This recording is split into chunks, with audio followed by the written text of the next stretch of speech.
Au niveau de Dakar, nous avons constaté évidemment qu'il y a des inondations depuis quelque temps.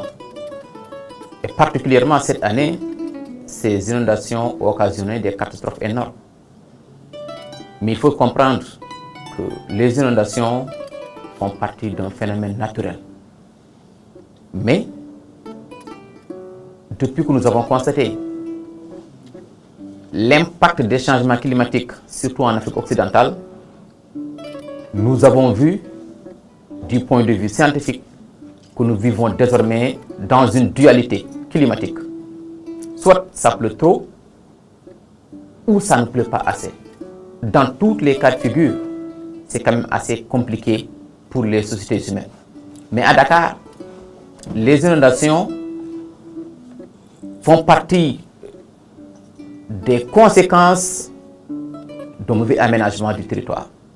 Parce qu'en réalité, Dakar ne peut plus supporter cette pression démographique exercée sur ce minuscule territoire d'une petite partie du Sénégal.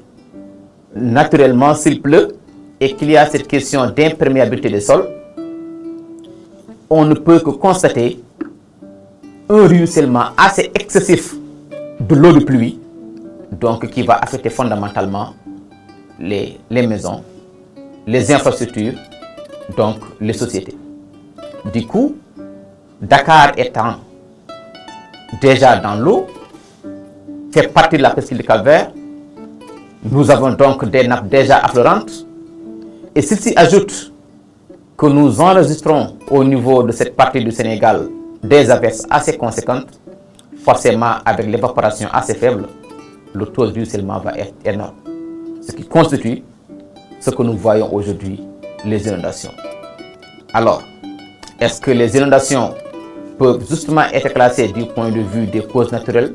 Je pense également qu'il faudra invoquer l'aspect surtout anthropique qui participe aujourd'hui à aggraver et à agrandir les causes donc, des inondations à Dakar.